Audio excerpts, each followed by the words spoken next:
Kak, ojeknya udah sampai. Iya, Ma. Ma, aku berangkat ya. Iya, hati-hati. Ayo, Pak, cepet.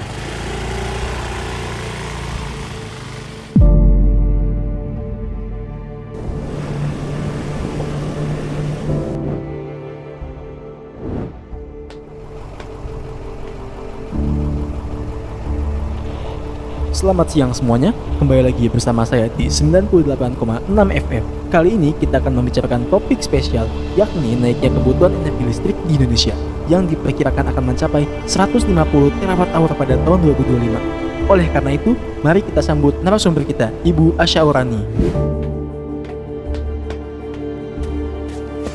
Ojek!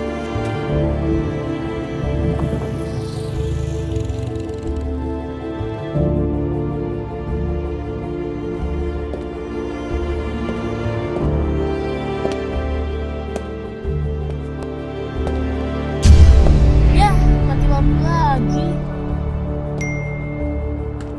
Pak, nyalain genset, Pak.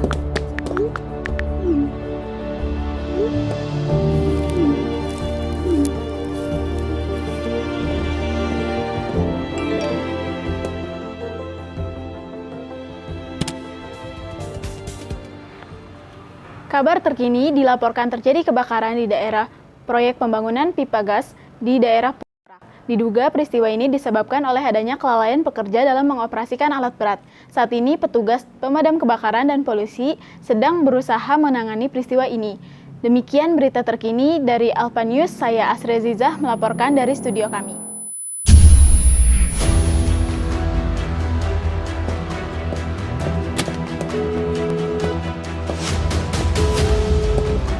Halo, Pai, kamu di mana?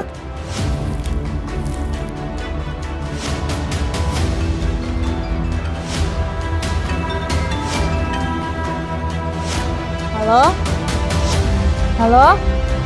Iya, Ja, kenapa, Ja? Ma, baru ada sinyal. Apa?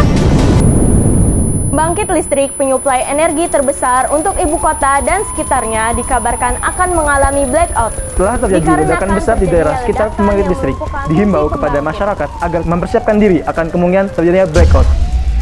Pai, Payola bangun. Mbak, kamu tidur di kelas saya? Enggak kok, Bu. Ya sudah, coba sekarang kamu jelaskan apa yang tadi saya jelaskan. Bisa diulang nggak, Bu, pertanyaannya? Nah, kalian lihat sikap ini sangat tidak patut untuk dicontoh. Kita harus saling menghargai. Saya sudah bersedia mengajar, jadi kalian juga harus bersedia untuk mendengarkan. Kalian boleh tidak hadir, asalkan kalian sudah mengerti. Kalau hadir ya diperhatikan, didengarkan, jangan tidur. Iya Ibu, izinkan saya untuk menjelaskan apa yang saya ketahui tentang distributed generation. Distributed generation adalah metode yang digunakan untuk membangkitkan energi listrik di area yang lebih dekat dengan penggunanya, sehingga energi yang hilang saat distribusi akan mengecil. Distributed generation menggabungkan beberapa pembangkit listrik dalam satu jaringan, sehingga listrik tidak akan padam sepenuhnya jika salah satu pembangkit terdampak gangguan. Coba jelaskan kenapa mesti menerapkan teknologi itu. Jadi begini Bu, pertama, menurut PwC, Indonesia memiliki kenaikan kebutuhan listrik hingga 150 terawatt-hour pada tahun 2025, yang menunjukkan kebutuhan listrik ini akan semakin besar. Namun, pembangkit listrik saat ini jaraknya masih cukup jauh dari penggunanya, dan masih bergantung pada beberapa pembangkit listrik besar seperti PLTU yang berada di kota Cilegon yang menyuplai energi listrik sebesar 17% untuk kebutuhan Pulau Jawa, Madura, dan Bali. Tentu, bila sesuatu terjadi pada pembangkit tersebut, akan menyebabkan kejadian seperti blackout tahun 2019.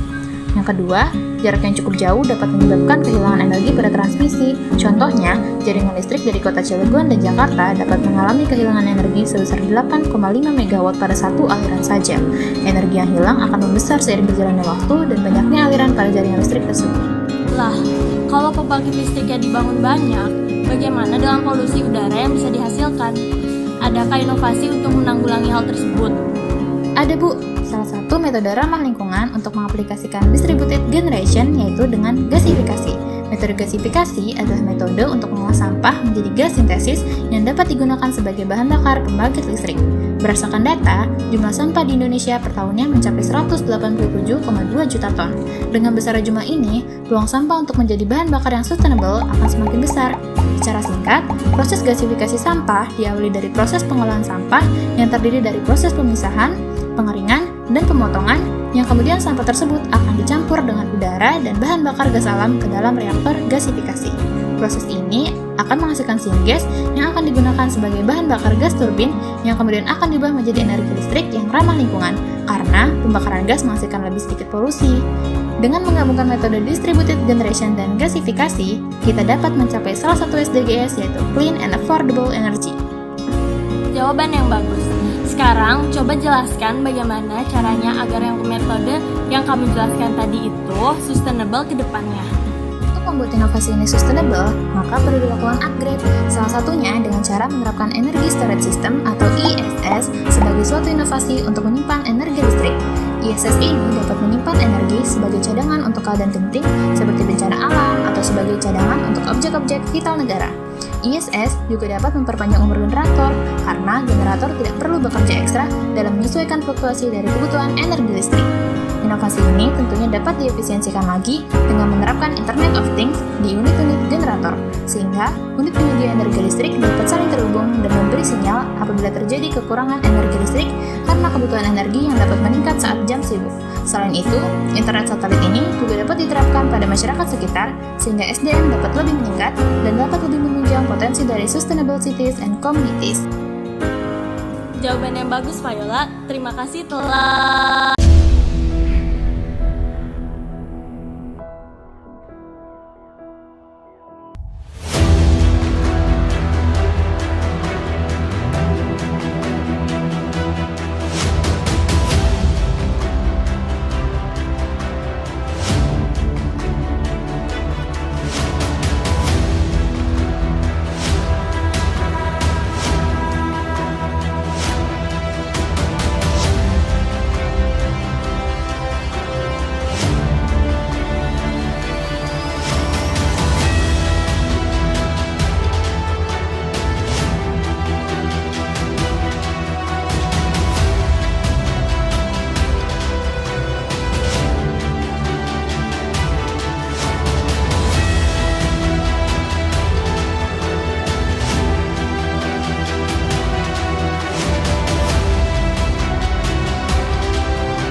Baik, Ibu akhiri perkuliahan hari ini. Terima kasih. Wassalamualaikum warahmatullahi wabarakatuh.